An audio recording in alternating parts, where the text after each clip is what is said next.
شهر رمضان الذي أنزل فيه القرآن هدى للناس وبينات من الهدى والفرقان.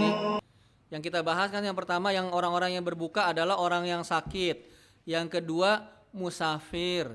Yang ketiga orang yang tua. Yang keempat orang yang sakit kemungkinan sembuhnya kecil.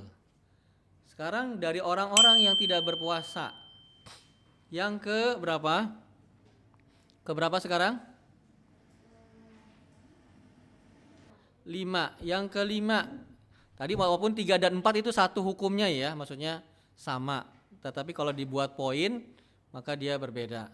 Sekarang nomor 5, wanita yang hamil. Yang keenam, wanita yang menyusui. Ini sama hukumnya. Tapi sebagaimana samanya nomor 3 dan 4. Tapi kalau mau dibuat poin-poin siapa saja yang boleh tidak berpuasa karena uzur, maka ini. Sekarang wanita hamil, dan ini sering sering ditanyakan nih. Kalau hamil ya, wanita hamil itu boleh puasa enggak, atau gimana, puasa atau tidak? Ya, juga wanita yang menyusui itu bagaimana, puasa atau tidak? Ya, yang paling sering sih kan tentang hamil ya. Kalau hamil puasa atau tidak. Jadi pada permasalahan ini, kalau wanita hamil dan menyusui itu khawatir ya terjadi sesuatu pada dirinya atau pada anaknya atau janinnya kalau masih dalam perut,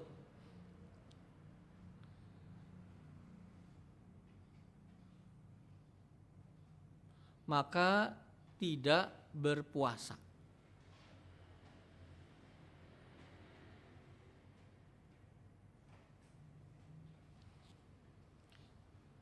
Ini disepakati para ulama.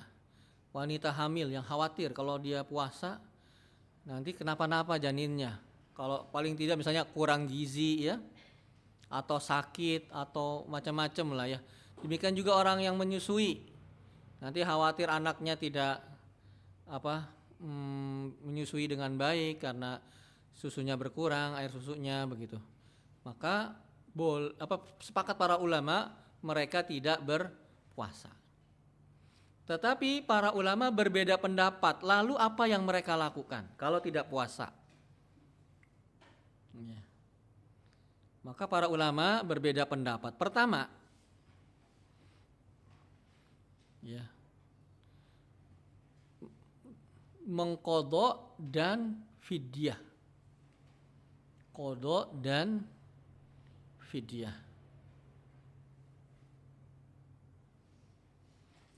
Artinya apa? Wanita hamil nanti mengganti di hari yang lain. Kalau dia sudah melahirkan ya, kemudian habis melahirkan nyusuin ya. Habis nyusuin enggak kodok lagi kan ya. Kan misalnya nih wanita hamil nih, takut khawatir akan janinnya, dia puasa tidak? Tidak. Berarti kalau begitu dia tidak puasa, kan dia harus mengkodok ya, mengkodok puasanya kan gitu ya. Sekarang mengkodoknya kapan? Kalau sudah melahirkan kan gitu. Iya tidak? Jadi wanita hamil nggak puasa nih, dia kodoknya kapan? Kalau sudah melahirkan kan. Habis melahirkan ngapain? Nyusui, khawatir lagi. Berarti kapan dia mengkodoknya? Selesai menyusui berapa tahun? Anak disusui 2 tahun, udah lewat. Ya. Lalu kapan kodoknya kan gitu ya. Tetapi ada pendapat yang mengatakan bahwasanya wanita yang hamil dan menyusui tidak puasa tapi mengkodok dan juga membayar fidyah. Fidyah itu memberi makan satu hari kepada satu orang miskin per hari yang dia tidak puasa tuh. Sehari nggak puasa kasih orang miskin. Baik, yang kedua,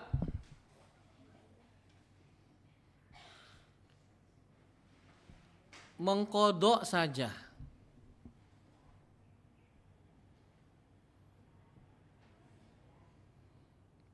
Berarti tidak apa? Bayar fidyah, hanya mengkodok. Ya.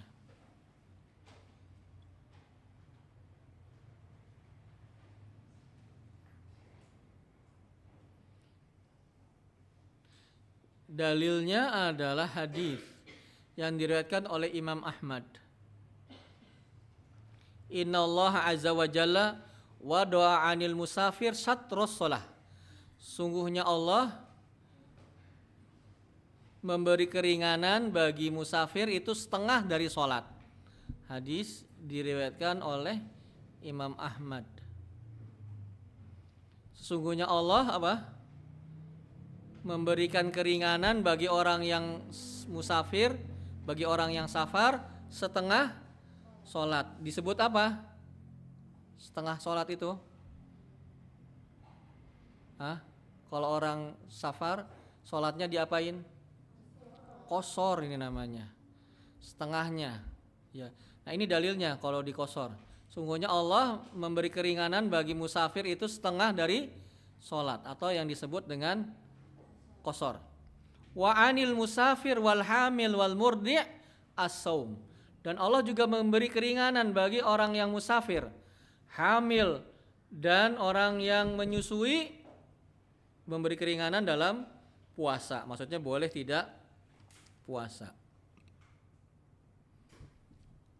Nah, pada kata-kata dan Allah memberi keringanan bagi musafir dan wanita hamil dan wanita menyusui untuk tidak berpuasa. Allah samakan, Allah rendengkan itu apa sih? Tahu ya rendeng? Allah sejajarkan antara wanita hamil dengan wanita menyusui dengan musafir. Sekarang musafir kalau dia nggak puasa apa yang dilakukan? Mengkodok. Kalau gitu hamil juga, orang yang menyusui juga sama. Karena dalam hadis itu disandingkan, disejajarkan, direndengin. Coba kita perhatikan ya. Innallaha azza wa jalla wa doa 'anil musafir syatros shalah. Sungguhnya Allah memberi keringanan bagi orang musafir setengah sholat. Nah ini setelahnya nih, perhatikan. Dan juga Allah memberi keringanan bagi musafir. Yang pertama disebut siapa? Musafir. Wal hamil, dan orang yang hamil. Wal murdi, dan apa? Orang yang menyusui. As-sauma, apa? Boleh tidak berpuasa. Ini Allah sandingkan musafir, hamil, dan wanita menyusui. Berarti kalau musafir mengqadha juga dong, berarti orang yang hamil dan orang yang menyusui juga mengqadha. Jadi ya, menurut pendapat yang kedua ini, bagi wanita hamil dan menyusui dia boleh tidak berpuasa, tetapi dia apa? Mengqadha. Mengqadha itu apa sih? Mengganti puasanya di waktu yang lain. Itu pendapat yang keberapa? Kedua. Pendapat yang ketiga.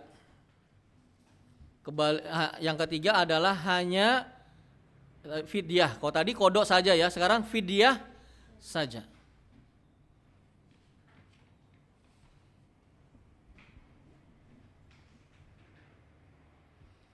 Ya. Hanya membayar fidyah. Dalilnya apa?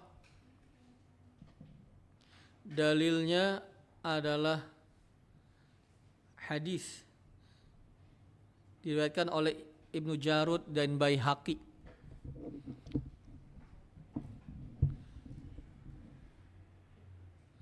Atau perkataan sahabat Ibnu Abbas. Ya, asar ya dari Ibnu Abbas. Afwan, bukan hadis berarti ya. Asar dari Ibnu Abbas.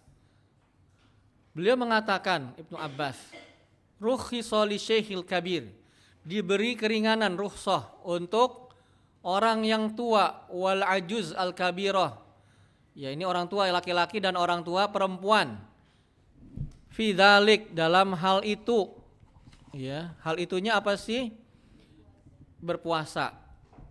Wa 'alal ladzina yutiqunahu fidyatun ta'amu miskin. Bagi siapa yang merasa berat berpuasa maka membayar fidyah kepada orang miskin. Ya, diberi keringanan dan membayar fidyah. Wa huma yutiqani shaum. Mereka itu berasa berat untuk berpuasa. Jadi orang tua yang berat berpuasa, mereka apa yang dilakukan? Membayar fidyah. Ya. Yuftirani insya'a wa yut'imani kulla yaumin miskinan. Mereka tidak berpuasa kalau mereka mau, ya. Dan juga memberi makan setiap hari kepada satu orang miskin. Wala qada'a alaihima, dan tidak ada qada'. Tidak ada kewajiban kodok bagi mereka. Tsumma nusikha dzalika. Ini pertama kalinya ya. Jadi pertama kali orang tua yang orang tua itu diberi pilihan. Boleh puasa, boleh tidak. Ya. Tsumma nusikha dzalika fi hadhil ayat. Kemudian dinasakh, dihapus hukumnya. Yaitu faman syahida minkumus syahra falyasum. Barang siapa yang menyaksikan bulan maka berpuasalah. Nah, tadi orang tua kan ada berapa kategori, ada berapa jenis? 2 jenis ya. Orang tua yang tidak mampu berpuasa, satu lagi apa?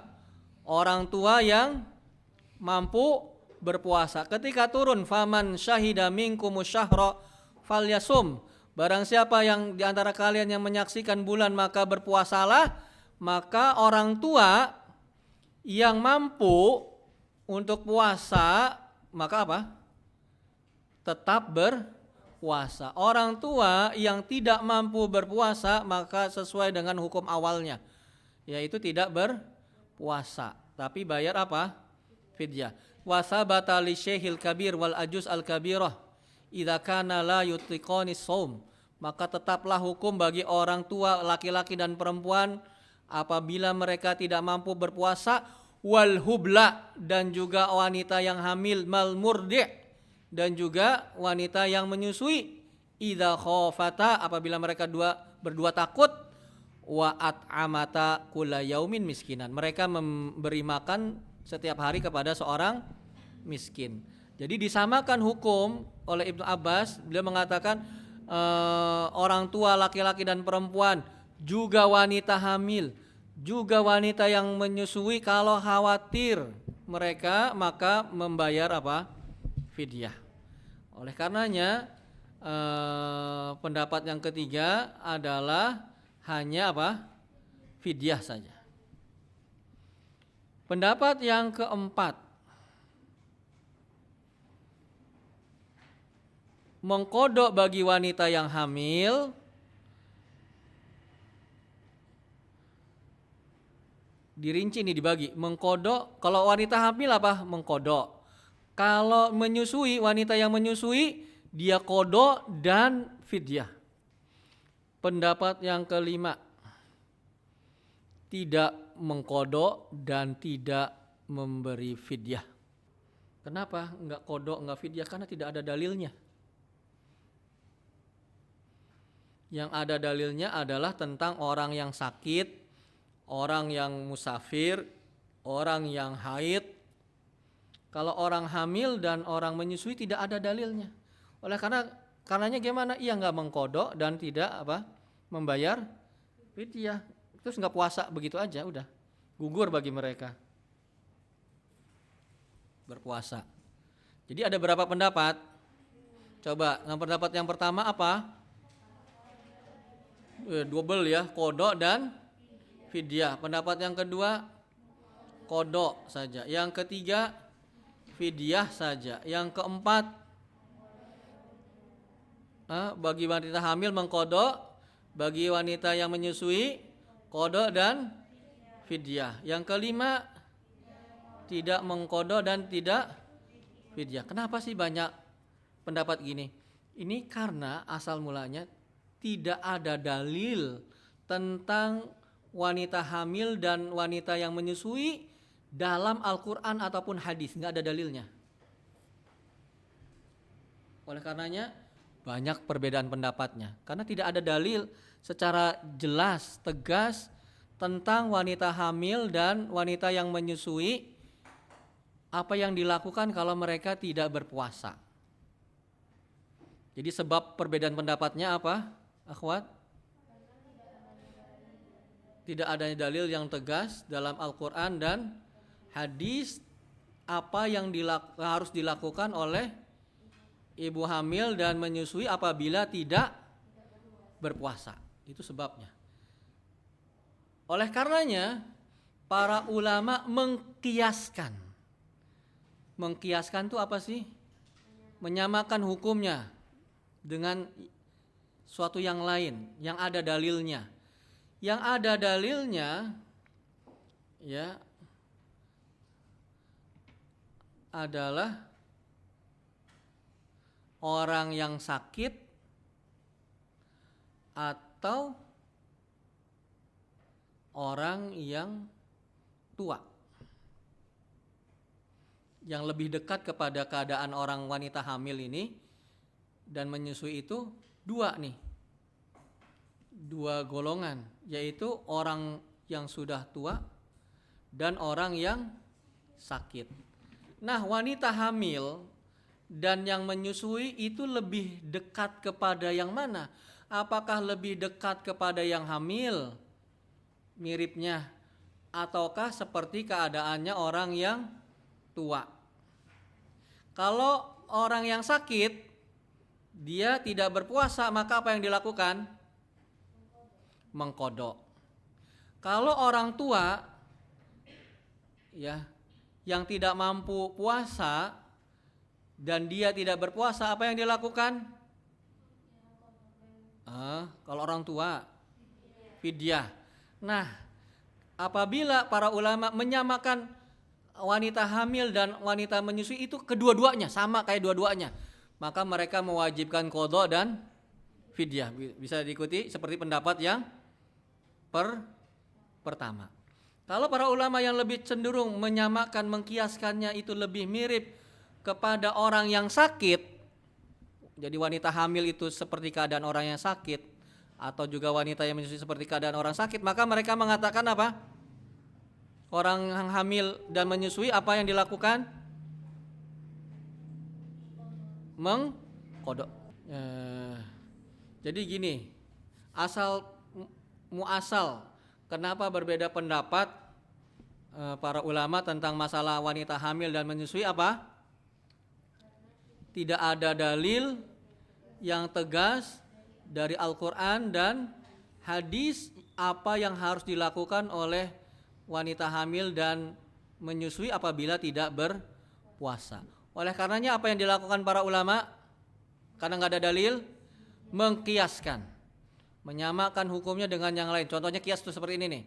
Kalau zaman dulu kan namanya khomer ya yang dilarangkan, innamal khomru wal maisiru wal apa?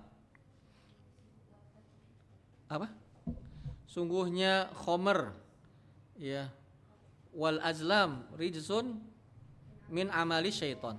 Khomer, zaman dulu khomer itu dari perasan anggur ya, anggur atau korma yang diperas kemudian disimpan sampai berubah itunya apa cairannya, rasanya dan sebagainya.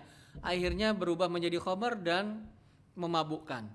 Nah, gimana kalau sekarang yang contohnya narkoba? Narkoba kan enggak dari anggur, tidak dari kurma, tapi dari bahan kimia. Maka gimana hukumnya narkoba? Apa hukum narkoba? Haram. Ada enggak dalam ayat? Enggak ada narkoba. Innamal narkoba wal, enggak ada kan? Lalu apa yang dilakukan? Kiaskan kepada mana narkoba? Khomer, karena dia memabukkan.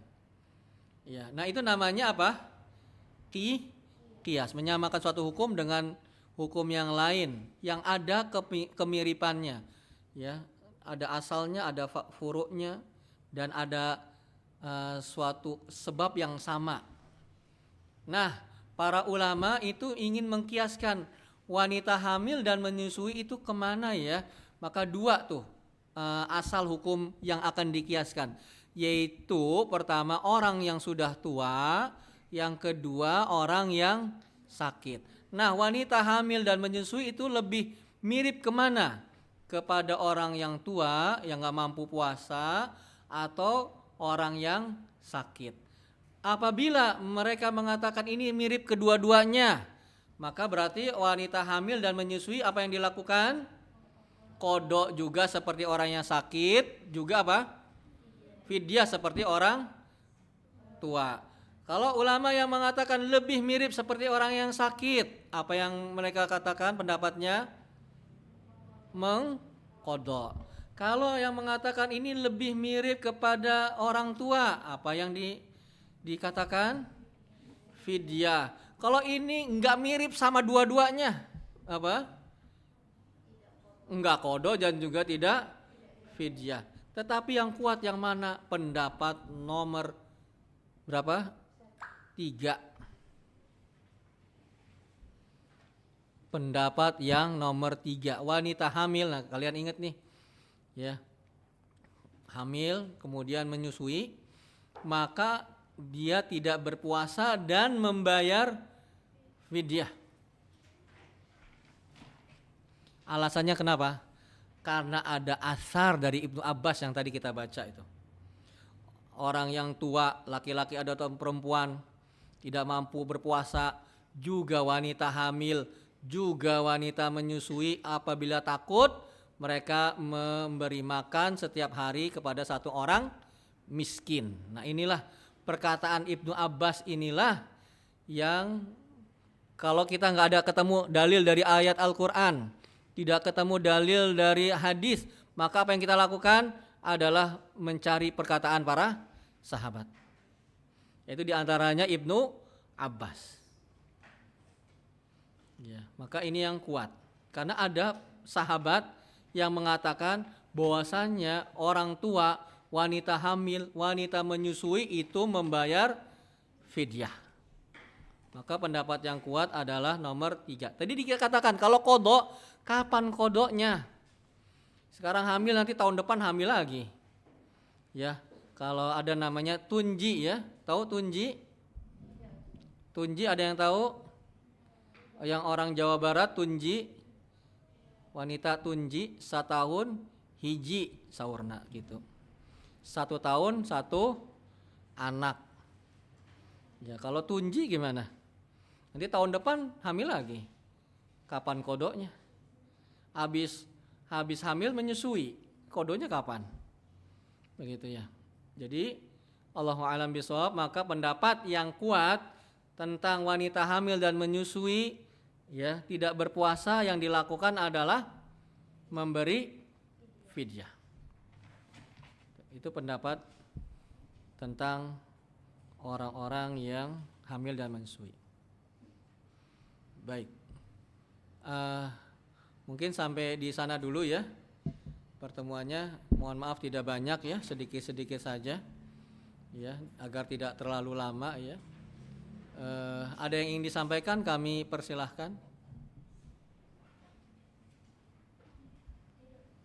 Jelas?